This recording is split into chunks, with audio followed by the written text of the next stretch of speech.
welcome back to SwansCast, everyone. It's been a while. I think it's been 2 weeks since the last episode, so apologies for the delay. But been busy with work and stuff, and Lee, you've had fun exams again, haven't you? So been tricky to try and fit one in. It's been busy. How was didn't want to put that up for a second. How was your spoiler? We're talking about Swans. How's your week been, or weeks been since? Not too bad. I've been boring the last couple of weeks. I haven't been far. Work keeping me busy and exams as well, and that's pretty much been it. It's been a rubbish 2 weeks, to be honest, but good to be back. Yeah, good to be back, and good to be back in the stadium the last couple of games, I guess. Yeah. The Swansea.com. Yeah. Obviously, we'll get into that. But yeah, same. Just been kind of doing work and normal life things. But I went to McDonald's just before going on live now. Had a quick tea because obviously we're recording this quite late. Straight from work. What do you have? Had the chicken Big Mac because it's back after the shambles of a lunch they did a couple of weeks ago. I had it last night as well. I had it last night after the game. What was the shambles of the launch? So they launched it, didn't they, like a while ago, and they did a big advertising campaign for it, and they only had it available for like 2 days, and then they run out across the country. So like it wasn't available until it only come back in like this week or last week or something. I think like it's been unavailable for like a month. But when it first came out, I tried to buy one. I was like, I'll try that. So I had to try and buy one. Ordered one, and a drive-through. So you don't really check your burger in that much detail before you leave a drive-through. Yeah, went back to work. I had it on my lunch. I always eat my chips before the burger. Yeah, I don't know if that's a normal thing. Same, I don't know what everyone else likes to do with their McDonald's, but let us know in the comments. I always have the chips first. Go to the Big Mac. It's in a box. It says Chicken Big Mac on the box. Open it up. I told one of the other guys in work what I was having. I was like, I'm going to try that new Chicken Big Mac. They actually came over to talk to me just as I was going to start the burger. I didn't even pay attention, took the gherkins out as I normally do. And then she was like, I think you had a Chicken Big Mac. I was like, yeah, I did. I have a Chicken Big Mac. She's like, that's not chicken. Oh, you give me a normal Big Mac in the chicken box. Like, how can you even make that mistake? Devastated. Like, what if I was allergic to beef? Something.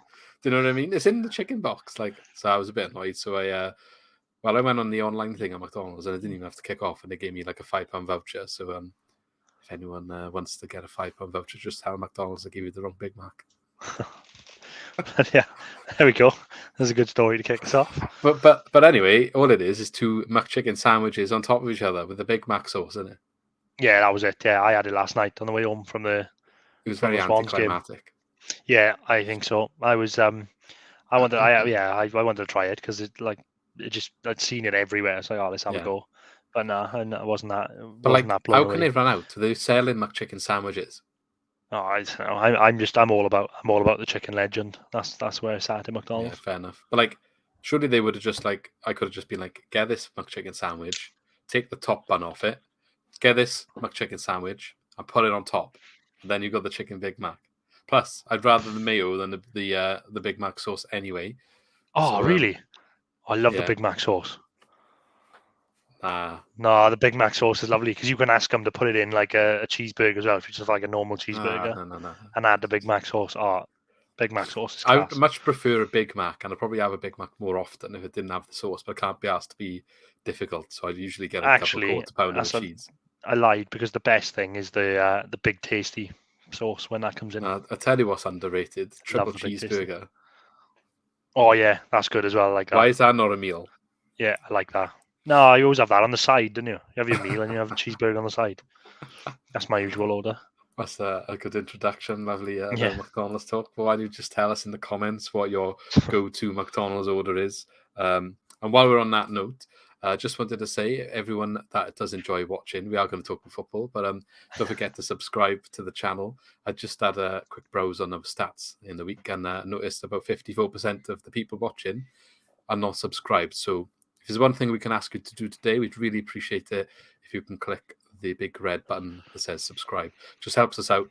The more we grow as a channel, the more we can give back then in terms of our content and invest and make the stuff better, really, which is where we want to go with the channel in the long term. So click the thumbs up as well if you enjoy Chicken Big Macs, and we'll get going on the football, I guess. So kind of changed the structure a little bit. Obviously, we've been generally doing like talk about the matches that just happened, talk about the news, and then talk about the matches ahead of us. And we'll still touch on most of that stuff, but we're going to try and push the podcast in a more discussion format where we're going to find key points or questions that are relevant at the moment, big controversial things that are worth talking about, and focusing on those things rather than necessarily like spending half an hour or 45 minutes reviewing a match or something. So we will still do it, but it will be within these conversations. And hopefully that will be a good direction to go in. But you can let us know in the comments what you think about it as well. We always like to hear feedback and see where we can go to make the podcast better. But let's get started. I think there's only one place to start after last night, even though we've got a couple of games that we've missed, and probably we've missed a good upturn in form, really, that we can discuss tonight. And it did continue into last night to an extent, until this incident we're going to discuss now. So Ryan Manning picked up his second red card of the season against Fulham with a side tackle of sorts on Harry Wilson. So whether he gets extra points for that, you decide. But the question is, was it a red card or not? Yeah, it says 100% red card. You're for me. Then, yeah, 100%. At the time when I saw it, obviously you're a bit angry anyway when the red card comes out. And at first glance, I thought he's just sort of like tripped him up from behind, like he's sort of, if he's going to break away, he's just done a bit of a cynical challenge, and that's what I thought it was at the time. So when the red came out, I was a bit angry, but then I had to think about it then, and then when I seen the replay, it's 100% red card. There's absolutely no need for him to dive in there. I watched it back and you see like Harry Wilson's not like, he's not going anywhere there. He's in no like immediate danger. It's basically on the halfway line, wasn't it? It's like no need for Manning to do it, and he has become a bit rash at the moment. But before that, they had a bit of a niggle, didn't they, in the corner, Wilson and that was Ryan Manning. They kind of like they kind of like fell on top of each other, and there was a bit of niggle. So I don't know if that was a bit of a by all accounts, from that. Though, I think I had literally just taken my seat when that happened. It was right at the start. I think that little niggle, and by all accounts, someone else sitting near me reckons that Manning left a stamp on him. Yeah. So maybe he was lucky to avoid any sanctions there. I can't say he did or didn't for definite. I mean, he was winding him up, and something happened because Harry Wilson got up the floor and he was a bit annoyed.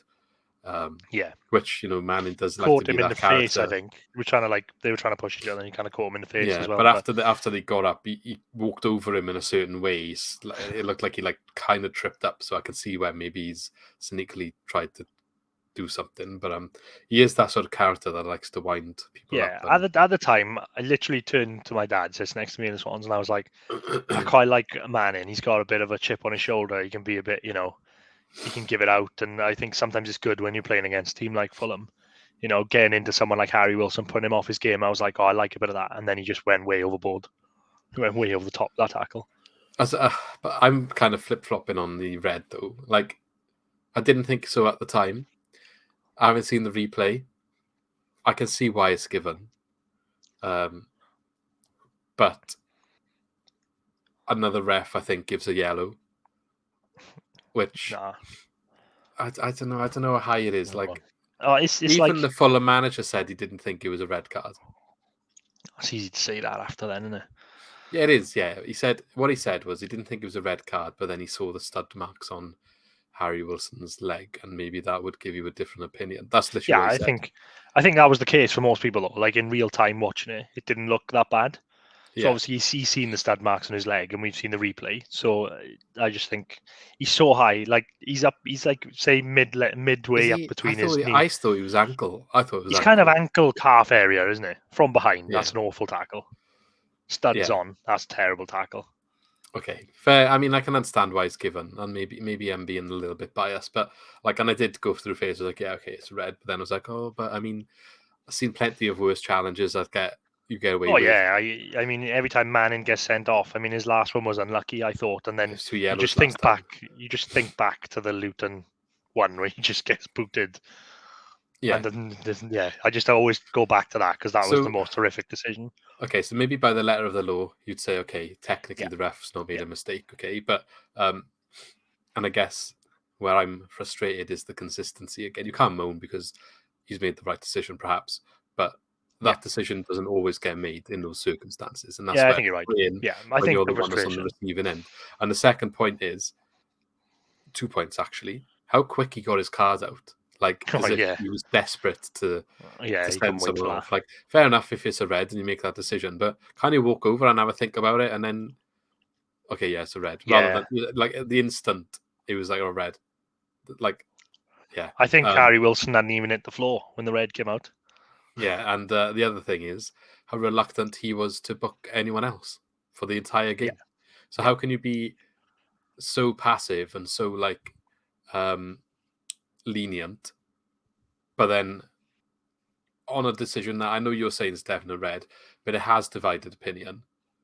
People are talking about is it, isn't it? And there's people from neutral perspectives as well saying yes and saying no. So for a ref that's so lenient on every other decision through the entire game, to instantly get his red card out so quick, that's where you're like a bit of frustration comes into it as well. Yeah. I get what you're saying. There was other big tackles, like not long before, Flynn Downs got like nailed by two players at the same time. Yeah. One came in from behind, the other one came in from the front, proper winded. That should have been a yellow card. I'm not saying he should have been sent off or nothing, but that should have been a yellow card. I think Pereira, was it Pereira? Maybe I'm wrong with the name. One of the Fulham forwards, I'll just double check now. Carvalho, I think. Carvalho, sorry. Pereira come off the bench, didn't he? Oh, yeah. No, not Pereira. Carvalho. I'm getting them all mixed up. So many similar names. But yeah, Carvalho went down in the box, and I didn't see a replay because it didn't show it on the extended highlights. But if there's contact there and there's a penalty, then fair enough. Obviously, Fulham reckon it was a penalty. If there's not, and the ref didn't think there was, then it's a dive. So why is that not a yellow card? He's done it twice as well, though. He's done it twice, Carvalho. He went down easy, and the ref didn't just waved it away twice. So one of them has got to be a booking. The reaction of Norton for the penalty one to me was vocal, because you instantly could see like he was adamant there was no contact. He was like, shaking his finger like no, he's dived. I was sitting behind the goal, basically, to the left for where that happens. I had a pretty good view, and it didn't look like if anything, Norton was running. If there was any contact, it was just a run. When two players are running and the flick of a leg. I don't think there was, so there might have been. If anything, that's all it was, which is why I guess the refs waved it away. A couple of this, I think it was Perot and Grimes went to protest, saying like, if you're not given that, then you need to book him. Yeah. The ref didn't. The guy was still on the floor while they were doing this. He was on the floor for about 10, 15 seconds. And then he got up off the floor after like everyone had kind of got back into shape and started like asking for a penalty. So surely then the ref's been lenient, saying like, no, I'm not giving it. But surely then after he gets up after not having it, protests, then you've got to definitely give it, because maybe the ref's like, oh, he's fallen over, so I'm not going to say it's a dive.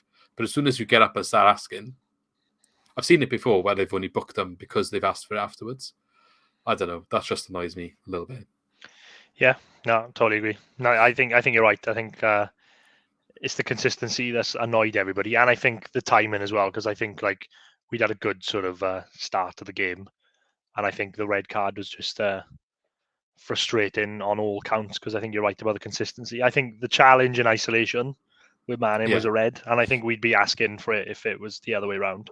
But I think you're right. I was gonna say that about Carvalho dive twice and he didn't get his card out, and I think it was Carvalho and someone else who like fouled Downs as well. So there was 3 chances there for him to get booked, and then the red card was straight out of his pocket before things. So yeah, I can see the frustration there. It says it all to me that he didn't book any Fulham players after that first half, and there was a couple of things like we said that he could have, but Russell Martin ended up getting a yellow card. Oh yeah, I saw that. Yeah. I think that just says it all about how the game went by the end. But back to the Manning incident. Obviously, that's what the main focus point here was. I think that's what I tweeted yesterday, saying I probably would have been asking for a red if I'm on the other team. So that's where I got to not be frustrated, I guess, and not have the bias. And also, regardless of whether you agree or disagree, and I tweeted this as well, with the decision, it doesn't matter if you think it's a red or not. Ryan Manning didn't need to ask the question. He didn't need to do it. He didn't 100%. need to slide in at all. He's in the middle of the pitch. And he's asked the question to make a decision, and the refs made a decision. Yeah, you've given the ref a decision to make, haven't you, by going in like that? Whether like you said, whether you're giving him every chance to get it wrong, even if it was a good tackle, you're giving him the chance to get it wrong and give you a red anyway. Yeah. And so it is from behind, isn't it? So there was a high chance of him missing. It's just this is my frustration. Then soon afterwards, just went to Manning, and I was thinking, why has he gone in like that? We've made a good start to the game. You're already up against it when you're playing against a team like Fulham. Why make that tackle? It's just ridiculous. I can tell you why, and I've been calling him out for a couple of weeks. I think he's gone a bit cocky since he's starting quite regular. Maybe. I like him as a player. There was a lot of times last season I was calling for him to start over Bidwell. Early this season, same. Wanted him on the left over Bidwell. He was playing well early this season. But the last couple of weeks, maybe since January, Ogbeta has obviously not been on the season, so he's still pretty much guaranteed to start. What is that signing again, by the way? He doesn't even play left back anyway, does he, half time? I know he did last night, but and I just think I need to go back and watch the highlights of the last 10, 15 games or whatever. There's been like several of them that a mistake from him has directly led to goals. He was the one that gave the ball away against Coventry with a sloppy back pass that got them their goal.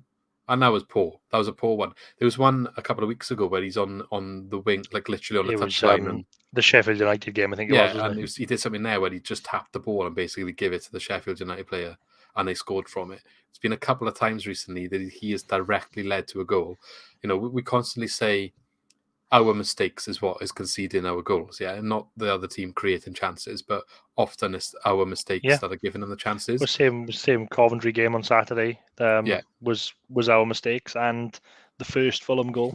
I'm just saying he's been probably the one that's given away the most direct goals from mistakes, and I think that needs to be called out because he has been playing well. He's adapted to his new role well, but there's stuff that he's also done that's not helping, and we're giving him credit. But now, especially after this red card, which, again, agree with it or not, didn't need to do it. That situation didn't need to happen at all. And ultimately, doesn't matter what you think about the defending in the second half, and we'll talk about the game at the end when we go to the match review. That decision to make that tackle has ultimately lost the team the game. I don't know. I think we'll come on to the game, but I think, I think it was a harder task anyway. I'm not saying we would have won the game. It's Fulham, the top of the league, so. But I think like when you're playing in a game like that, but these are the players that you need. Like Fulham at home is a big game. We've been playing well. It's a bit you need big game mentality, don't you? Really, you've got to be on the ball, haven't you? Against this level of opposition. What if that's you say like, what if that's I don't know, like a playoff semi-final or something, and you're making that tackle in a big game? You can't do it. Yeah, exactly. I agree with you. I think that's been massive. I think you're right that he hasn't got any competition. He's guaranteed to play in the left side of the three because that's the sort of player that we do need there, and he has played well. But I think you're right. He probably does need some competition in there. He plays well, but he also he gives the ball away quite a lot. Yeah, he tries to And it's just, I think it's just decision making and that balance he needs to get. He's a bit erratic, I think, in the tackle here and in some of his passing.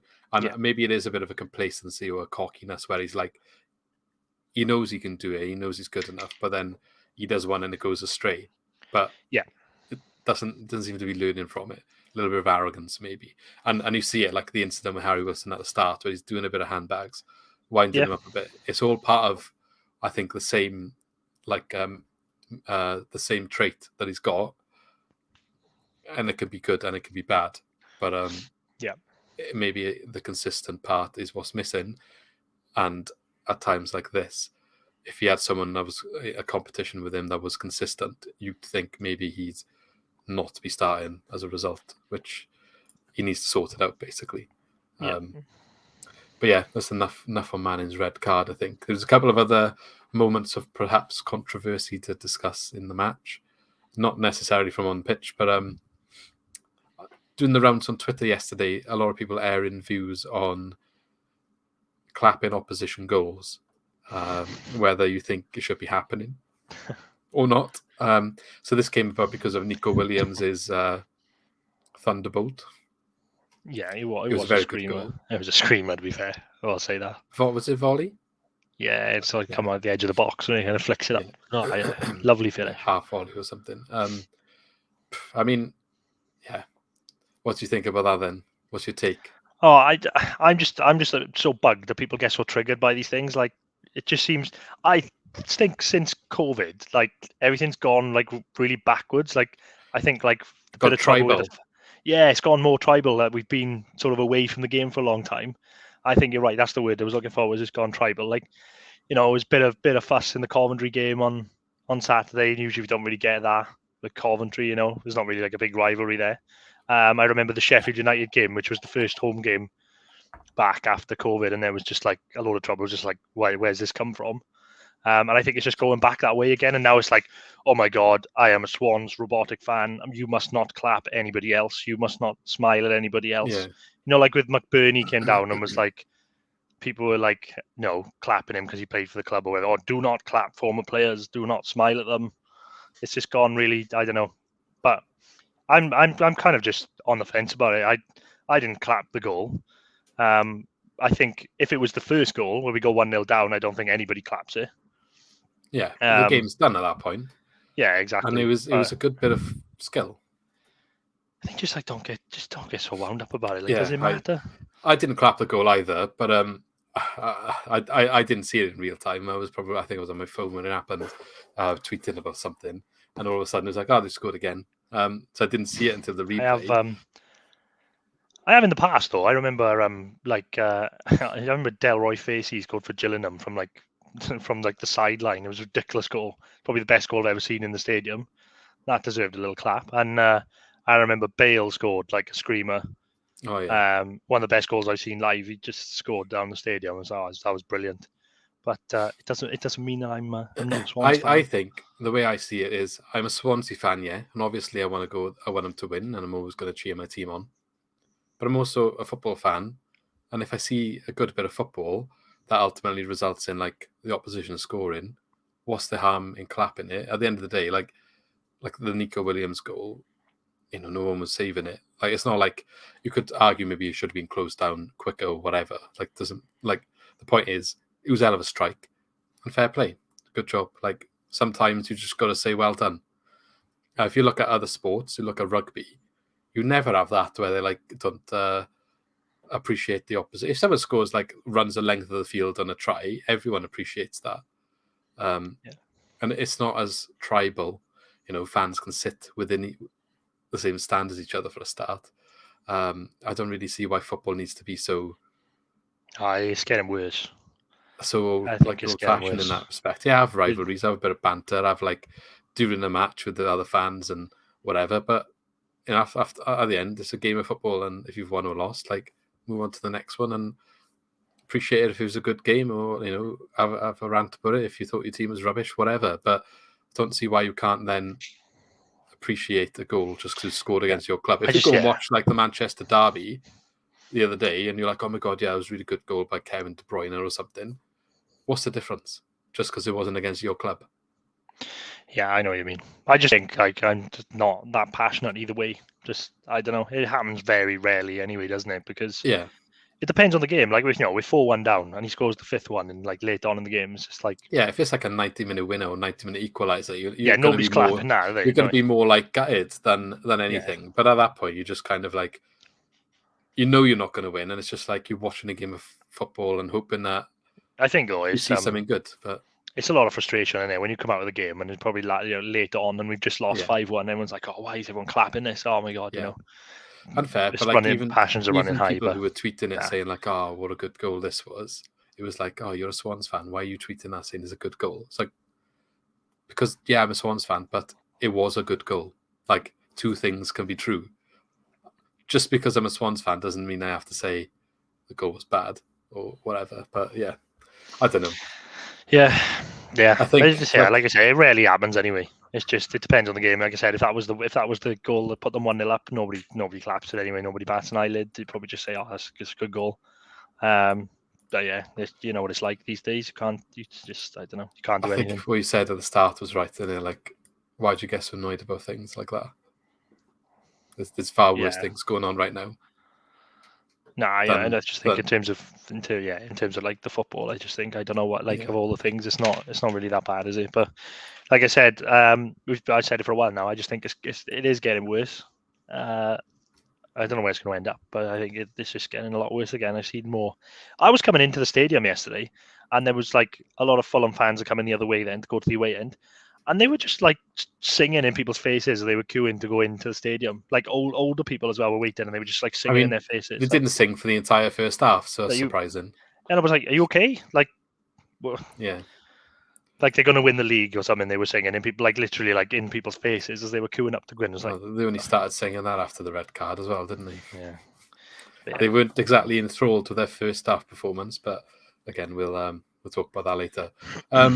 Next point, again, kind of relevant to last night. Leaving football games early. I get it sometimes. Like if you're getting a drubbing and it's really bad, people leave. Whatever. It irritated me a bit last night because if you're at the stadium, you kind of understood the context of why that result ended up happening. So obviously, again, we'll talk in detail about the second half later, but the incident we've already discussed, the red cards, changed the game. And it was only when we went 3-0 down, and we actually scored a goal straight away after, which... Yeah, a lot of people missed our goal.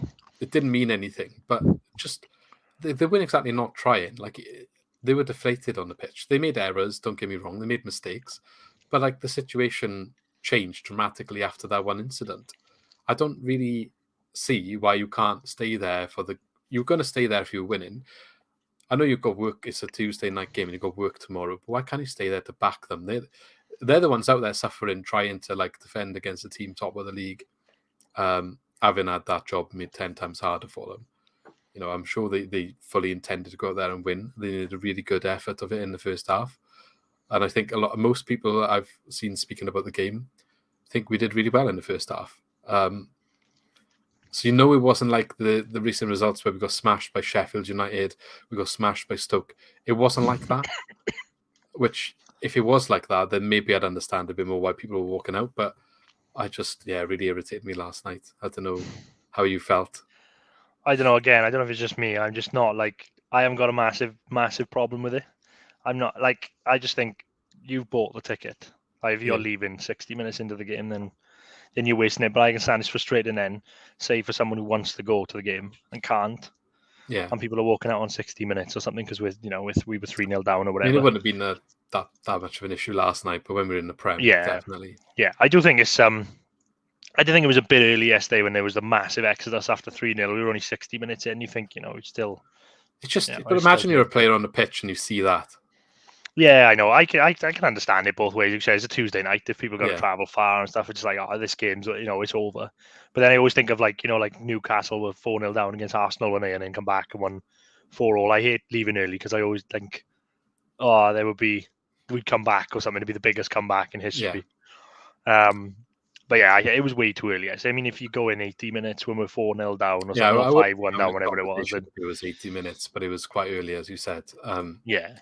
And I don't know, I think it's a bit harsh on, fair enough, if teams are doing awful and not trying, like it's different, isn't it? But they were on their socks off in the second half, chasing shadows, really.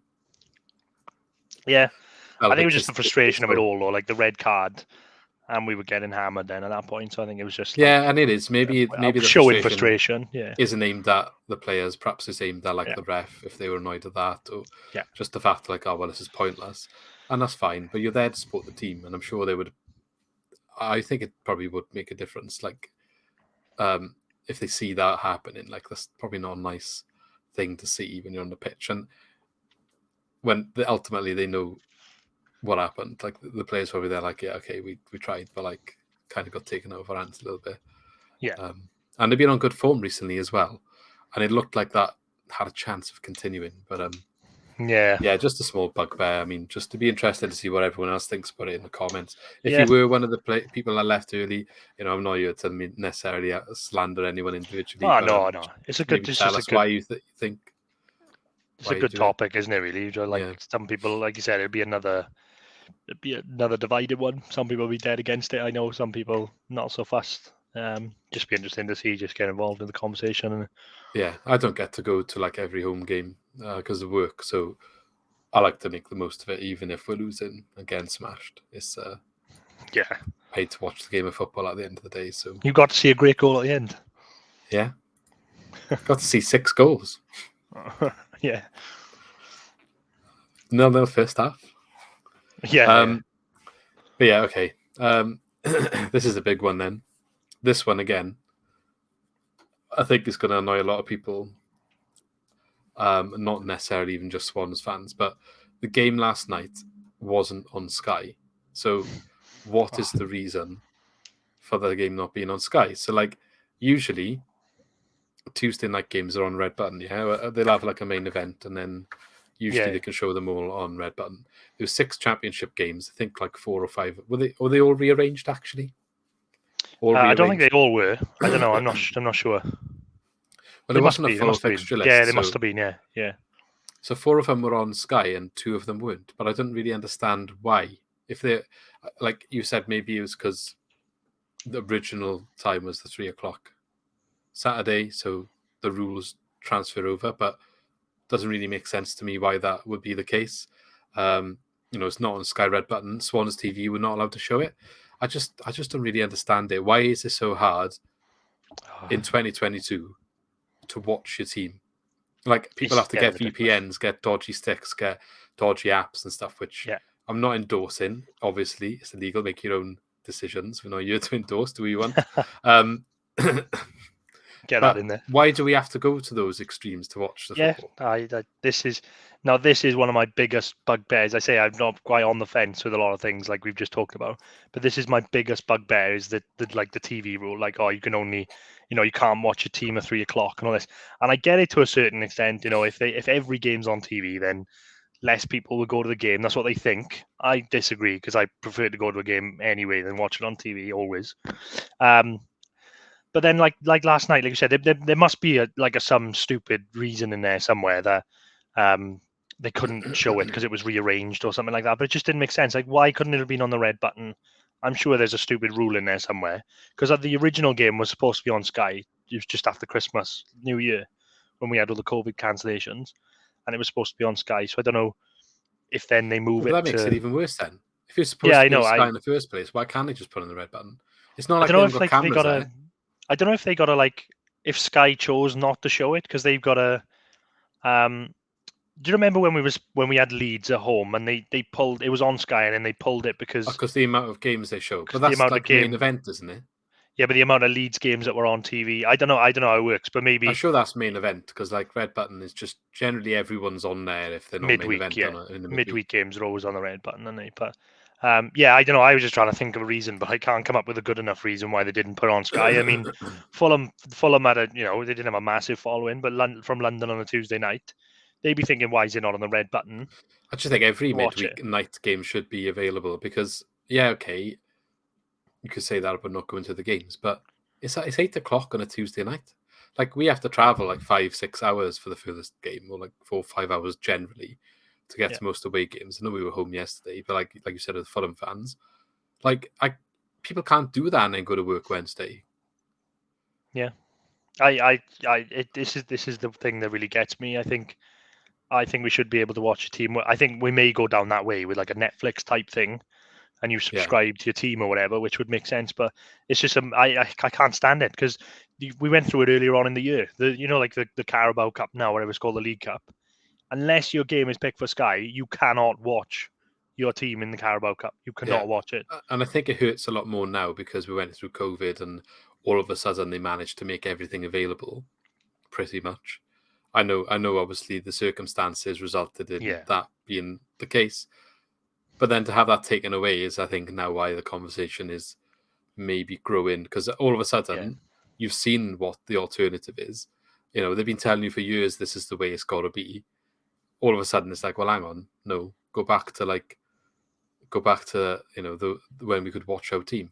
There must be so many ways you could do it that Sky don't suffer, because that's the real reason. We all know that's the real reason.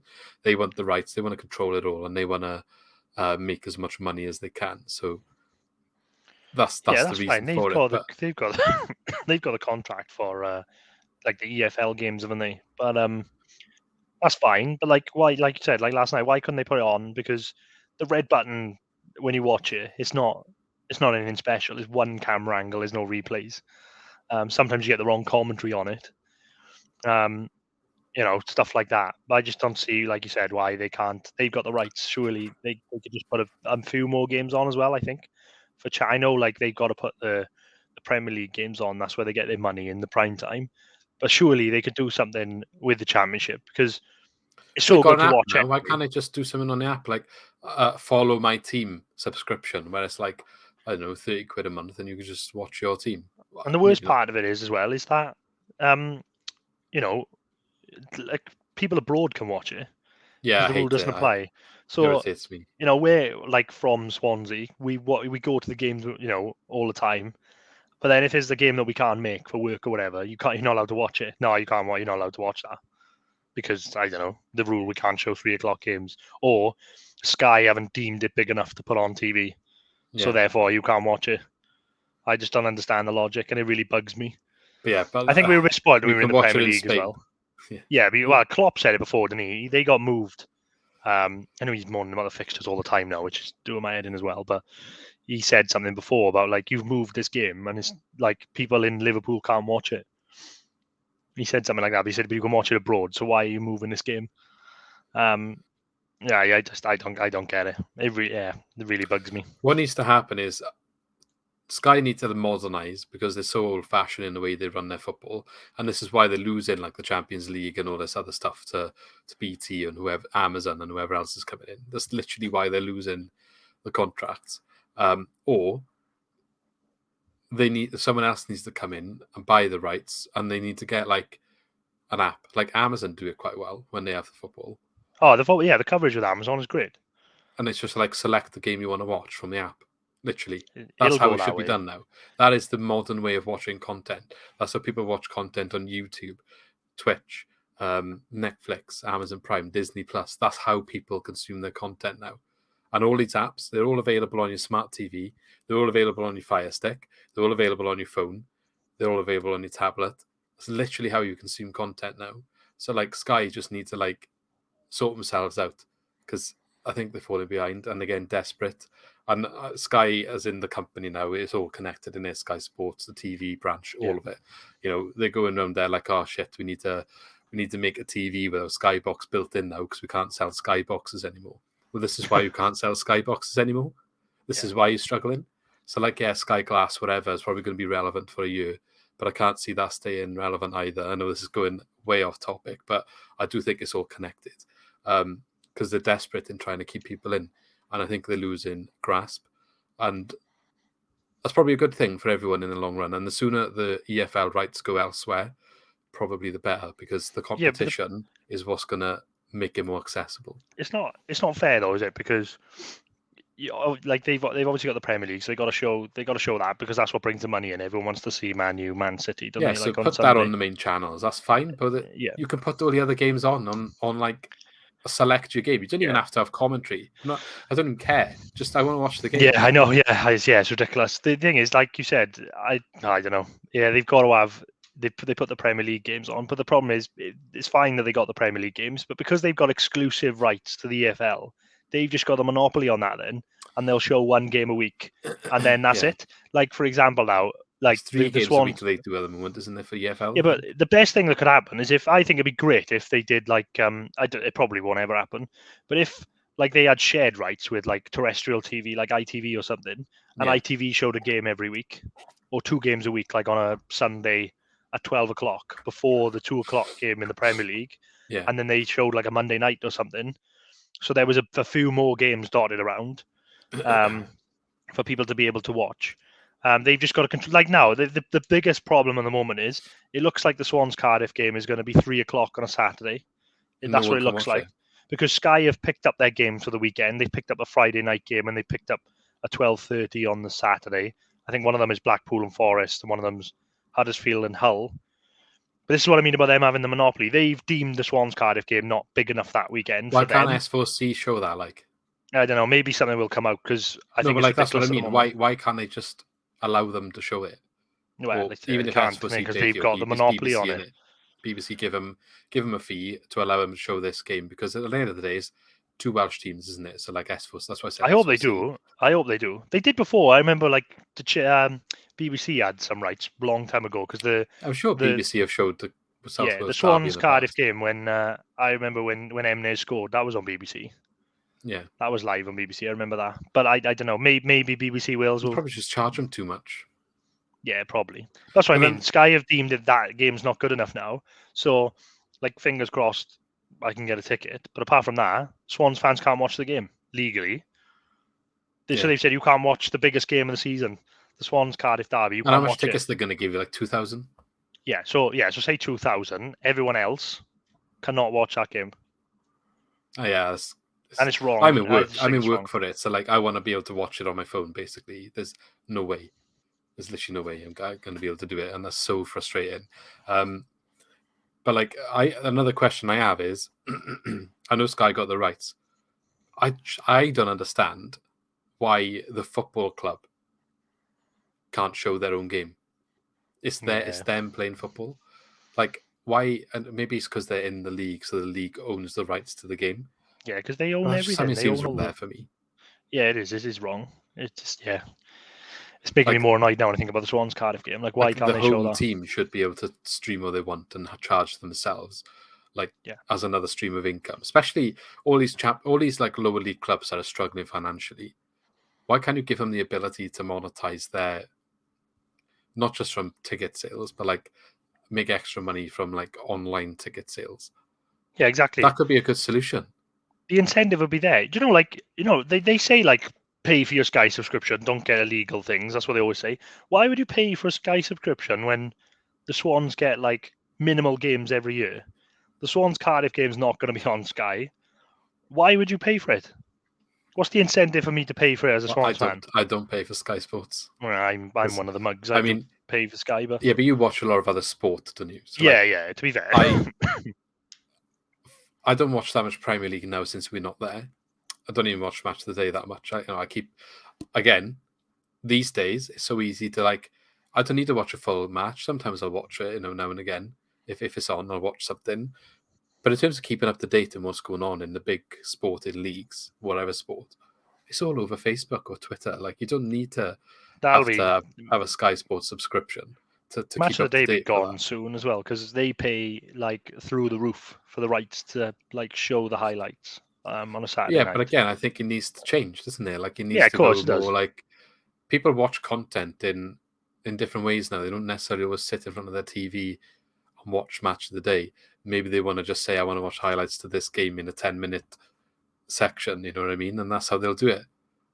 And maybe Match of the Day needs to go down an avenue of on the app where you go and pick the games you want to watch, a little bit of commentary on them and watching it that way. You're selecting and doing it on your phone or whatever, rather than just sitting in front of the TV. I'm sure there's still people that enjoy it, and maybe it can air that way in a certain capacity, but in terms of prime time telly slot on every Saturday night, could be maybe not the future, perhaps. Yeah, it's got to change. Whatever happens, it's got to change. It's not working, is it? Just think it's outdated, isn't it? Like, if you look at all these other sports now, it's boxing's good, isn't it, for how they handle their events. The Zone, I think, is perhaps a big player. Maybe they'll have a part in the future of this conversation. Yeah, but you know what Sky will do? They'll just go back if they ever get, like you said, if they ever get enough of a scare that they got to change, they'll do like they tried to do before in COVID. Remember when all the games were free, and then they tried to charge people for it.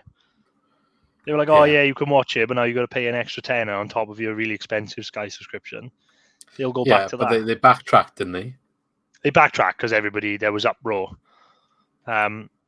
But they'll probably go down a route like that. But I would happily pay like, I don't know, 20, 30 quid a month if I could watch all the Swans games. I go to most of the games anyway when I can, but I'd still pay that to watch it. Yeah, like a pay-per-view, I'd still do it. Like when it was on Swans TV and it was £10 a match. If I couldn't watch it any other way, then quite often I would. It's cheaper than. But I think that's enough of an incentive to stop people trying to stream it as well, because you think like, a tenner, more. Some people still will, to be fair, because it can still be quite expensive if you're paying a £10, 3 times a week, if we're Saturday, Tuesday, Saturday. But more often than not, I think people would just be like, it's only a tenner, we'll buy it and watch it. Yeah. So they probably make more money that way. They want to get rid of all this streaming and illegal stuff. But what are you providing me then as an option? There isn't one. So until that outrageous is there, then I have no other choice, basically. Yeah. That outrageous. It's not like I'm choosing to break the law. I haven't got a choice if I want to watch them. So yeah, but this is the thing as well. This is what outrages me, is every time they come out and say like, don't do illegal streaming, pay for your Sky subscription and BT, But why? Like, how much would it cost you to have like Sky, BT, Amazon if they've got the games? You're talking north of £150 a month, and then I may get a Swans game every now and then on the red button with no commentary. Don't Amazon often do it for free when they have them? Yeah, they usually do. The Amazon coverage is great though. They had all the Autumn Series Amazon rugby as well. Doing it for free while they are testing the waters. I think maybe next time the bidding goes on, if they get more games, they probably won't have them all on for free. I'd love it if they put a cheeky bid in for EFL. Well, I think they will. I think that's what they've done this time, isn't it? They've gone for like Boxing Day and stuff, and they're big ones. They probably want to see what the return is, and then I'd imagine if they go big next time, that will be like one of their marketing tools for why you should pay for Amazon Prime. Yeah, which I pay. To be fair, and again, if it does go that route, then Amazon get a lot more games. I get a lot more out of Amazon Prime than just what I would get out of like paying for Sky. It was £8 a month, and you get all the other benefits as well. It's not just like the football. You get all the film branch. You get Amazon Music. You get the cloud storage for your photos and stuff. You get the delivery. You get quite a lot of things. Discounts on some of the shopping. So that's a lot more worth it. I know they're a big company, but they're doing it. And Amazon have got flaws, right? They got problems, but in terms of like customer sort of friendliness here, that's a decent price. I'm sure they'll probably put it up a little bit, perhaps even if it's £10 a month. But you're getting a lot for that money, so it'll change at some point. Yeah, it has to. I'm sure we'll probably talk about it again, but we'll leave it at that for now. Got a little bit of time left then to actually discuss a little bit of our form and the last couple of games in the football. Let's briefly touch on the 2 previous games, West Brom and Coventry, before we talk about last night a little bit more. The West Brom game, I think we were on the back of the defeat to... Was it Sheffield? United. Yeah. So that was obviously a howling performance. The Bournemouth game got called off, didn't it? Yeah. I had a bit of extra time to do some training. And as much as West Brom were also in poor form, I don't think many Swans fans went into that with high expectations, especially away from home.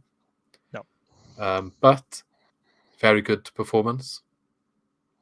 Oh yeah, I was just chuffed for that. But we put the tweet out to me about Kyle Norton. There was no coincidence that like those 2 games, these first 2 games back were West Brom and Coventry, and they were like 2 of the best games we played in ages. I think he makes such a difference. He did in that first game back. They were, at the time, I know like West Brom hit the post twice, didn't they? But I think apart from that, we looked in control, and I think we were saying like we take a point away from home. But at one point in that game, I was like, I'll be really disappointed if we get a draw here, because we were the better team by miles. Yeah. I think they were brilliant against West Brom, and all they needed was that, and Cham came off the bench with that bit of injection of pace and a bit of creativity, and it broke it then, and we just fully deserved to win 2-0. That was just a great performance. We hit the post once as well, though, so it wasn't... we did, yeah. Yeah. It goes both ways. We actually had more shots than them away from home. That's good for us. Yeah. 15-12 and 4 targets. We deserved that win. We were just definitely the best team on that pitch. I would have been gutted if we had a draw. I thought you were right about Cham's sub. You're asking all the time, what does he do? But he came on and got an assist there, so fair play. But also, Steve Bruce got a bit desperate and he put on like loads of forwards. And I think that helped us out because it gave us the space to get in behind and actually make the breakthrough. So I was so surprised how poor West Brom were. Mind, oh my God, they are awful. Do you think they made a bad appointment? Oh, definitely. What were they trying to do? They tried to bring in Ishmael to make a difference and change the way that they play. They gave him like not even half a season, and then they brought back Steve Bruce and they brought in Andy Carroll. I was like, well, what are you expecting now? Everybody knows what you're going to do now. Yeah, it's a bit weird, isn't it? There we go. Not our problem. We'll have this. We've done the double over West Brom anyway. Yeah. I had Premier League last year. They actually won their first game under Steve Bruce against Hull on the weekend just gone. So. Oh, did they? That's the first game he's won all season. He had 2 clubs. Yeah. Is it? Yeah, he didn't win a game at Newcastle before they sacked him, and then he got brought into West Brom, and he hadn't won a game until the weekend. Well, there we are. First game he's won this season. Crazy that is. But yeah, very good performance. Goals from Joel Pirou and Cyrus Christie. Trying to recall the Pirou goal. That was the one and Cham got the assist. That was in Cham, yeah, went down the wing and cut it back. Yeah, actually, no, I watched the highlights earlier. So, like, what I found fascinating was obviously he's playing up top with Obafemi. Obafemi was like on the line, running. If the ball comes in between the goalie and the defence, like Obafemi's going for that. Pirou was like in the pocket behind, and obviously the cutback was on for him, and that's how he scored. But it was good to see the 2 different runs. There were only 2 Swans players in the box, but it worked on this occasion. And the Christie one, I think it was a cross from Ryan Manning, actually. Yeah. I think he got the assist anyway. Good cross. But Christie had 2 goals. So Ethan Laird made his Bournemouth debut recently. He's played 2 matches off the bench. But Scott Parker came out and said he needs to do more work. He's not quite ready. Yeah, that's ridiculous. I wonder if people thought when he left, that was a massive blow, but ultimately, I think maybe we've ended up better off because Christie's out of contract in the summer, isn't he? Yeah, I agree. I was just going to say I completely agree with you. I think that was probably a blessing in disguise because I think Christie's been brilliant. I think he's just slotted straight in there, and he's been excellent since he's come in. I don't think he's really had a bad performance. He looks lively. Scored goal too, and he's come out and said that he wants to stay, didn't he? He did say he would love to stay. So if he's out of contract at the end of the year and we can manage to sign him, I think that we'd just be better off all around there. Don't quote me on it, but I think he's out of contract. Unlike Manning, he didn't get the assist, so I can't quite recall the Christie goal. But he blasted it straight at the keeper and it went through him. Yeah, that's it. Sorry. Yeah. But yeah. One other interesting thing from this game, Martin started with Hans Wolf and Christie on the opposite sides and then swapped them after about 10 minutes. Yeah. I wonder what's going on with that because I've seen the wing backs have swapped sides a couple of times in the last few games, whether in the middle of the match or at the start. They did it against maybe it wasn't the wing backs, but someone swapped sides. Maybe it was Patterson actually, and who was on the other side yesterday? Cham. Did he start yesterday? Yeah, he did. Yeah, Cham and Patterson and people. Oh yeah, okay. They swapped sides yesterday in the first half at some point. So he's playing around with things. It looks like anyway, which is interesting observation. I think. But that's what I wanted to see. I said a couple of weeks ago. I said on the video. I said you keep saying, "No, look out for next season. Look out for next season," but he hasn't changed anything. So it's like, are we just going to coast for the rest of the season playing the same team? Whereas if he's saying, well, watch for next season, we'll do it now. Give people game time, try him in different positions. And it looks like he is starting to make some changes. It's that whole thing in it, try and like get the defenders feeling comfortable a certain way, and then you're mixing it up to ask them a new question. So I think he started them on their weaker sides, and then he put them onto their stronger sides, and ultimately maybe you lure them into a false sense of security when they're defending, and all of a sudden they've got a different challenge, because both of them played better when they went into their correct role. But like ultimately, we weren't playing bad either way. Yeah. So we were up in the game, perhaps when you put the pressure on a bit. I guess it makes sense, like, because he probably maybe knew at the time as well. If you're thinking like Christie couldn't play against Fulham, and obviously Better was injured, then maybe try them playing in different sides just in case they need to, just in case things happen, like red cards, injuries, and they have to play them in different positions. I don't know, but yeah, I know what you mean. So on to the Coventry game, good home win. So 2 wins in a row. After that, drubbing at Sheffield United, perfect sort of like way to bounce back. We've actually had 4 wins in the last 7 now, so the form isn't looking as bad, really. Saw someone commented earlier saying, having a moan about, they didn't watch the game against Fulham, but they were moaning saying we're moving the wrong way down the table, we're shipping goals all the time, but they didn't watch the game. So like, they were comparing it to the Sheffield United game, but if you watched the game, you'd know it was different. But ultimately, 4 wins in the last 7, you're not moving down the table, are you? It might not be like making massive gains upward, but we're definitely clawing our way back to that middle pack where they're quite tight. Yeah, and we still got 2 games in hand, I believe. So we're not really in an awful position. But yeah, against Coventry then, so 3 first half goals, I want to say, or 1 was just after half time. 1 was second half, just after. Yeah.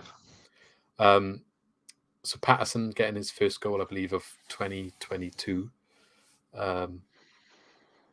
Assist from Obafemi. The Patterson goal, that was actually really good football from the team. The build-up, it came from the back. There was some nice one-touch passing. Obafemi's assist, he like lays it off to him with a one touch. I think it was Corey Smith that started to move Corey Smith back, on wing back. 1-2. Brilliant. He's not even a wing back. We don't see our wing backs doing that very often. Like no, it was brilliant. I was. Corey Smith was great at wing back, mind, by the way. I'm not just touching on that. He was brilliant. And that for that goal, it was a lovely goal. And he started it with his 1-2. It was brilliant. Fair play to him. We've given him a lot of stick for his contributions in the attacking midfielder role this season. Yeah. But maybe he's found a solution and somewhere that he can actually perform quite well. Much prefer him there than Latibodia, that's for sure. Yeah, I agree. I think he played really well as well, Corey Smith, at wing back. And yesterday he played right back. Fair play to him. Very versatile. He just chucks him anywhere, doesn't he? And he does a job. Gets a job done. You've got to give him credit for being the handyman, if you like. Like just helping out wherever he needs to. So fair play. Yeah. Michael Obafemi then scoring a brace. Assist from Flynn Downs and Mac Grimes. The first one come from the keeper. Actually played a hell of a ball down the middle, didn't he? And they landed at Downs' feet, like in the opposition half. Ball through from Downs straight to Obafemi. A very direct goal, actually. It looked like Obafemi took a bit of a heavy touch, but his finish was very good. Sneaked it in at the near side post. Fair play. I don't know what the celebration was all about. Oh, it's a griddy, innit? I don't know what that is. I think it's called a griddy. That's not what down with the kids. Oh no, they do it all the time in the NFL. Do they? When they score touchdowns, I saw the Swans like admin memeing about it, saying like we asked Obafemi. It must have been what it was, griddy. Then he's like, "Oh, we asked Obafemi to do us a griddy for TikTok," and he said, "No, I'll just do you one on the pitch." Yeah, brilliant. And then so fair play. He's got the banter, and he Obafemi has come up so like leaps and bounds recently. And we said it a couple of weeks ago, like fair play to Martin again, the way he's managed him. Yeah. Because he just looks full of confidence now. And I think at the beginning of the season, I said like, oh, I'd love to see Perot and Obafemi and Cham maybe in there somewhere, and Patterson, just to have try and get them all on somewhere. Obviously you can't have them all, but now that he's got Patterson and Perot behind. But you can have them all. He started them all yesterday. Yeah, I know, but I mean up in that area. I know when Cham was wide, so maybe you do play him wide and you have them all in. Well, it was a 4 at the back, wasn't it? That's why. Yeah, but I think it's absolutely brilliant. I think that if they carry on with that, with Patterson and Perot behind Obafemi, I think it's really dangerous. I know Perot is a bit deeper now, so he's not maybe getting as many chances as he was. But I think having Obafemi playing like a proper 9, like on the like last defender, like you saw it when for the second goal against Coventry, Grimes wins it in midfield and he's already running in behind the defenders. Stunning, by the way. That was a lovely ball as well. Like it's just it was a perfect ball from Grimes as well. But that's what I mean. We've got that added bonus of Obafemi makes those runs where Perot maybe doesn't. But Perot is also still on the pitch, like in his deeper role. Past the defence, isn't he, Obafemi? Yeah. And I think Perot is always still there, chipping in on the goals, like sort of being in like a. He's clinical, isn't he? He doesn't need as many chances, like the one yesterday against Fulham, where he put the ball in the net. But I noticed as well with Perot, because he's playing a bit deeper. I noticed him getting back and making tackles as well. Yeah. In all fairness to him, so I think he might have got it clicked there with those three. He must have been had experience playing centre attack in midfield before, though, because in the one friendly that he played under Steve Cooper put him in that role as a cam. Yeah, I mean, So it must be something there. I like it. I think going forward in those two games with those with that setup, they looked much better. And Obafemi's been brilliant as well. I think I was loving it at that time. The Coventry game then, you were there. Yeah, I'm surprised looking at the stats. We only had 53% of the ball. We had less shots. We had 8 shots to 12. Yeah, I think it's weird to say because we were comfortable in that game. We just coasted in the second half. Yeah, as soon as the third goal went in right after half time, the game was quiet after that. And Coventry had a bit of a push at the end, but the game was over and it was a bit of a training exercise then. He made changes and stuff, and it was sort of we dropped off then because the game was wrapped up at 3-0. The only chances that Coventry really had came from our mistakes. They should have scored right before half time to make it 2-1, which would have made a different game, just from us messing about at the back again. We give up so many chances like that, unlike we did last night as well against Fulham. And they gave up 3 or 4 against Coventry. They were bound to score. But apart from that, they didn't create much. It just came from our mistakes all the time. Fisher making mistakes and Cabango and Mann and whoever, just someone playing a dodgy pass and they're in on goal. Yeah, I mean that was the only sort of downside of that result. Really, is that we were giving up a lot of chances. The ball away is what we said earlier, isn't it? So silly errors, which maybe they're still present. They need to cut them out, don't they, going into next season? But get them out now. Yeah. Okay. Anything else on the Coventry one? Obviously, we said how important Norton's been since he's come back into the team. There was one thing. Cabango was saying he was really good. Go on, carry on. I was thinking in the Coventry game when Kyle Norton just got the ball in the middle of the field, he'd sort of come a little bit forward into sort of a defensive midfielder sort of position, and he just flicked the ball over someone's head and just played it on. It's just prime Ronaldinho. Yeah. He's class, Kyle Norton is. My God, he makes such a difference when he's in. I went on the Coventry podcast before the game, and this was before we played West Brom, and they were sort of asking what was our downturn in form, because at that point we'd lost a few, and on the back of the Sheffield United game, and we were poor. And I said, there's a massive difference if Kyle Norton comes back in the team, we are a different team, and it's just proved it since he's come back again. Now we've looked completely different. I tweeted saying I stuck my neck on the line so many times for him when he was getting scapegoated in the Prem. Yeah, he was. Yeah, nice to see him finally getting some plaudits. I'm not saying by any means he was a world beater, but I just don't think some of the criticism that was levelled at him was fair, and he just seemed to be the player that had the target on his back for anything that went wrong. Yeah, it was. The season that we went down, he was statistically our top performing defender on tackles, interceptions, couple of other things as well. People just overlooked it. But his positioning is bad. It's well, if you're making the most interceptions, then you probably haven't got that bad positioning. But he was just a scapegoat, wasn't he? He was a scapegoat. It's the reason why he played, a few games for Spurs, was in that academy, and Sheffield he came from, didn't he? He's had a good career, really good, average Premier League into Championship, an average player career. But he's obviously come into his own the last couple of years, I think, in the Championship for us. Yeah. And it's showing now, and I think people finally appreciate that he is actually decent player. Like it was the same with Grimes though. Like in some of the seasons under Cooper, Grimes was the villain, wasn't he? He was awful, and he only passed sideways and all this. And he was the scapegoat, and we needed to get rid of him and all this. And now, like, everyone says how good he is. Well, people still saying that this season when he was backwards passing, and then that stat came out earlier this season about how many of his pass success rate of forward balls, and it's like, yeah, okay, you haven't really got a point anymore. Yeah. Because it's there on paper. It's hard to get those stats sometimes, but it's there on paper. So you cannot even argue that point. I know, but even with Grimes, I think he's been fantastic again this season, but he's not doing anything different than he was in the previous 3 seasons. No, he's exactly the same. He's just spraying the ball around. He's always been good, yeah. Yeah. There we go. But we've always kind of said that as well. Yeah. But yeah, Ben Cabango came out and was like, people don't appreciate how technically gifted Norton is this week, he was saying. Brilliant. So yeah, fair play. I can see it. Good to you as well. Last one then, Fulham yesterday. Obviously, we talked about the main talking point, the red card.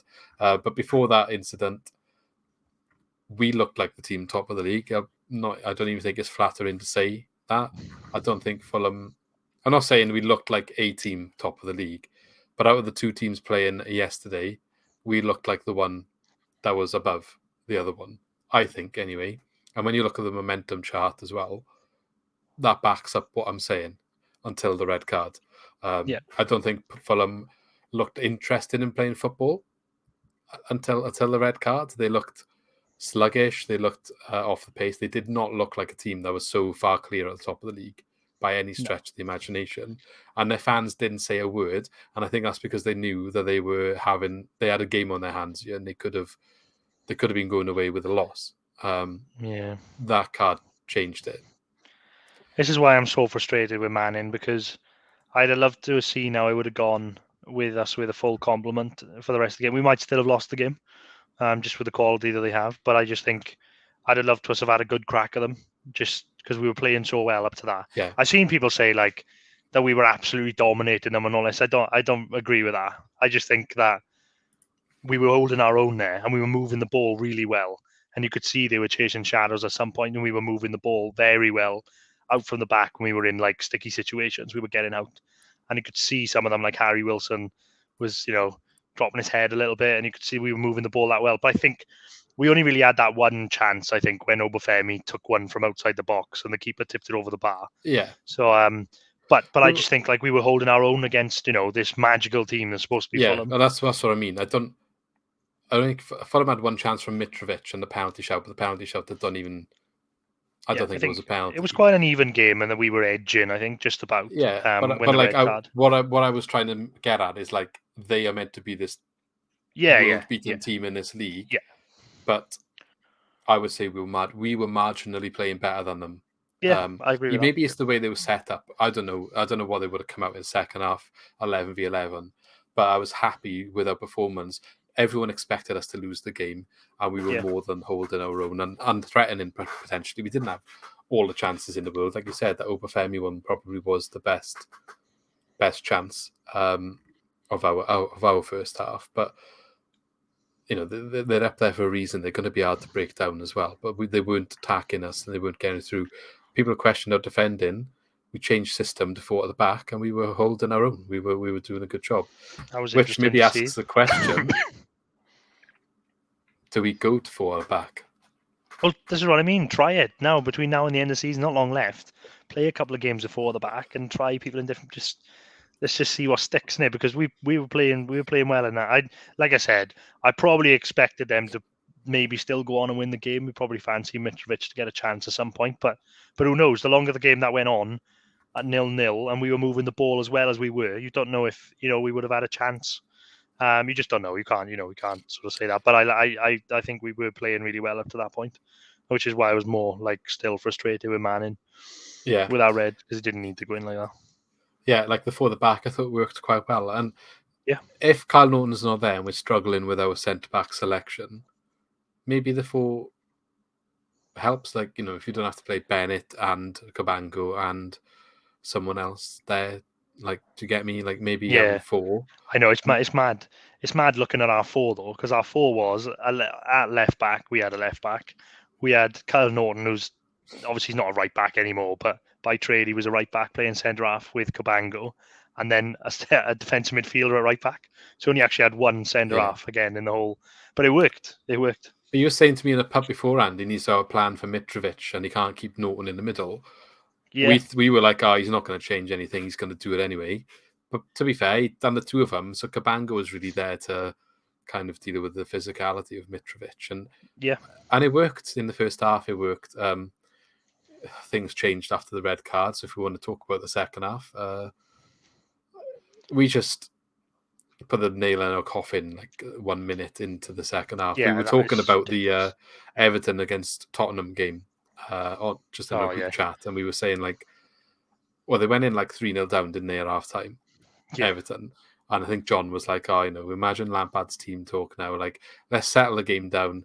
Let's have a period where it was settled and the balls can pass around a bit, calm it down, get comfortable and start building. And then you go and concede so soon after the restart. And it's like, oh, well, it's done. Yeah. That's kind of what happened here. Yeah, it was. I was so frustrated because he brought like Bennett on at half time. And you just think, right, we're going to shut up shop now. We got 10 men against a very good side. You've got to keep it tight for the first 10, 15 minutes of the second half. That's got to be the main thing that you say before you go for half time. And then they're still passing around the back when we've got 10 men behind the ball. And you're just creating problems because they're up on the halfway line, aren't they? They're going to be camped there all game at 10 men. So why you? I know he's stubborn. He says we've got to play this way and we're not going to change for anyone. But in that situation where you've got 10 men, you've got to change it.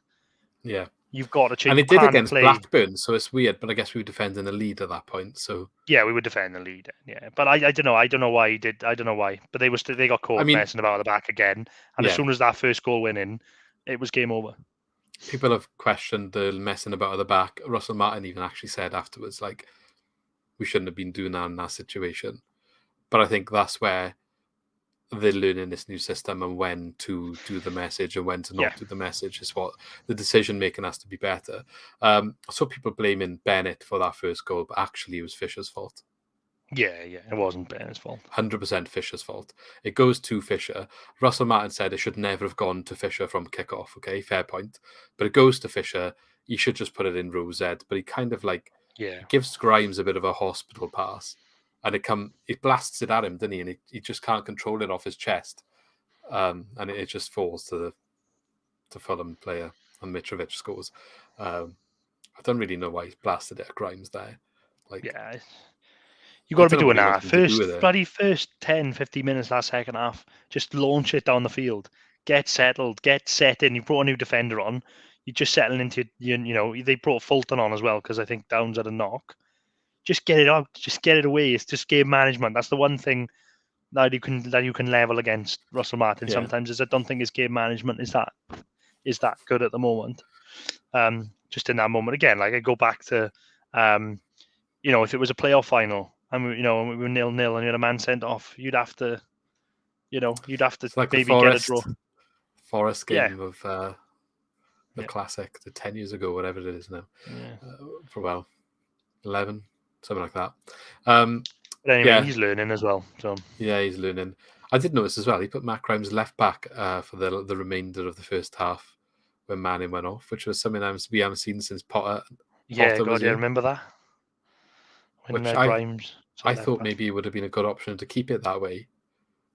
Yeah, because you wouldn't have had to necessarily make changes. I guess you would have changed Downs because of the injury, but wouldn't have had to bring Bennett on. Yeah, but he didn't. He put Mark Grimes back in the middle. It didn't matter anyway because of what happened, as we just discussed. A couple of other Fulham goals, though. If I couldn't see a lot of what was happening, I was down the other end of the pitch, so it was hard to necessarily see like what happened. So, I know Cabango scored own goal for the second one. Did you see what happened? I can't really remember all of them, to be honest. It was all a bit of a blur then, wasn't it? They just, they all seemed quite similar in the stadium. Yeah.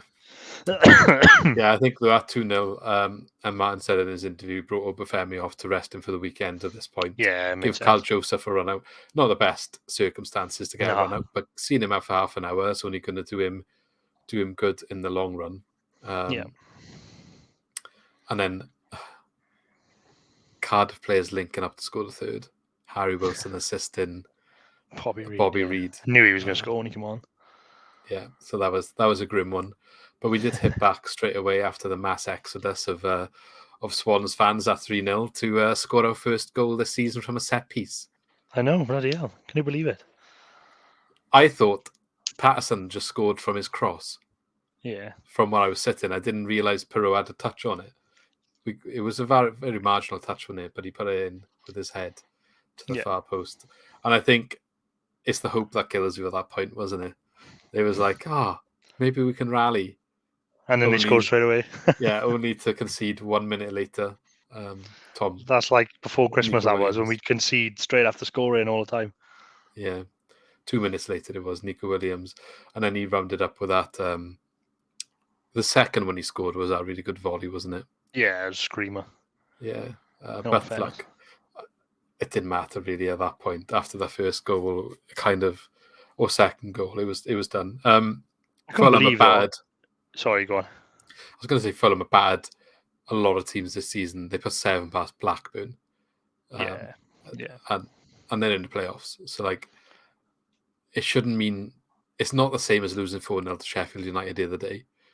And I saw people moaning about it, and I was arguing about it with them on Facebook earlier. Like, it's not the same at all. And if you're just looking at, which a lot of people have done, they looked at the headline of the score, and they're like, we've conceded all these goals again, Martin out and all this stuff. It's like, well, no, actually, you haven't watched the game. And if you watched the game, you'd understand the context of what happened here. And it really wasn't a performance that merited 5-1. I mean, we could have done better in the second half, but ultimately, we probably were always going to lose at that point. Yeah, but also, I just kept getting more and more surprised by the players the Fulham have got. It's ridiculous, the amount of quality players that they've got and bringing off the bench. Yeah. It's just ridiculous. Like, I know they've spent loads of money, but, like, I don't know, does it work that teams are able to spend this amount of money in the Championship when I just think the gulf between, like, Bournemouth and Fulham, for example, this year with the money that they spend, is ridiculous, and they're just gonna go back up, aren't they? I think we can push this to a topic for another video, but I think so. Yeah. And the question being, like, is the parachute payment system in need of an overhaul or something? Because it's been exploited by teams like Norwich and Fulham who like to jump up and down between the leagues. They're sorted financially, and they're happy to kind of get relegated because they know they can just win the league the next year. Yeah. There's definitely an exploit going on somewhere. I know they're not necessarily intentionally getting relegated, but they don't seem to try as hard to get to stay in the Prem as they do to win the Championship the year after. Yeah, I agree. But it's just like the money that you get from going up and down, isn't it? It's just ridiculous money. And then I just think the gulf is just it's ridiculous. Like the players yesterday, I knew they had a good side. It was just like you got like Tom Kenny coming off the bench and Bobby Reid coming off the bench and Cavaliero coming off the bench. It was just like, it's ridiculous. And then, even Bournemouth, remember in the January window, we were just like, oh my God, who else can Bournemouth sign? Remember they had Nathaniel Chalobah on the bench who didn't even come on. Yeah, so, like how are they not going to win the Championship? And fair play, they got a crack inside. So they probably deserve to win the league. But like you said, I think something needs to change because, I mean, it's been exceptionally like noticeable this year. Maybe because of like COVID as well has impacted teams lower down the league. How many times does a team win like by 7 and 6 this often? And Mitrovic is going to hit probably 50 goals at the rate he's going. So yeah, it's ridiculous. Which is crazy. He's nearly on 40 now, I think. Yeah, but like Bournemouth coming in and taking lead to Bournemouth when taking lead, playing him 2 times off the bench, and then saying actually he's not as good as the wing backs we got you already. Yeah, but that's just this having way too much money in it because obviously he was playing well for us. They were like, right, we'll have him because he's playing well in the Championship. They went to get Kiefer Moore as well because he was doing pretty well in the Championship. You're just like, right, we'll bring in all these players that we can that are doing okay in the Championship. We may play them, we may not, but screw the rest of you. 35 goals for Mitrovic. That's ridiculous. I think he's broken the record already. That's outrageous. He's on the cusp.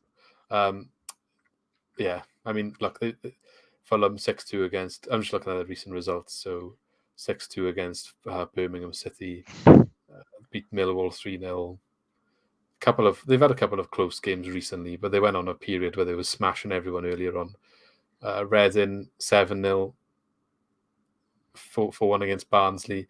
Like, you know, they've been put in a couple of past few teams. 7-0 against Blackburn, 4-0 against Forest, 4-1 QPR. No, that's not. Yeah, Coventry. No, they lost 4-1 to Coventry though. Oh yeah, what was that? I remember that. What was that about? But yeah, I think that's a good place to leave it. I think just the moral here is like we can still take credit for that first half. They need to take that first half into Blackpool, and it's important to bounce back straight away, perhaps, and then all of a sudden, you know, we're in a good place again. So, but yeah, I think it's probably been enough for this one. You've gone past an hour by a bit, so we'll leave it there. And yeah, reconvene next week, I guess. So don't forget to let us know in the comments about your favourite McDonald's meal and about any of the topics that we've discussed today. Thanks for joining me once again, Lee. No worries. And we shall see you in the next one. Don't forget to subscribe and have a good day. See you soon.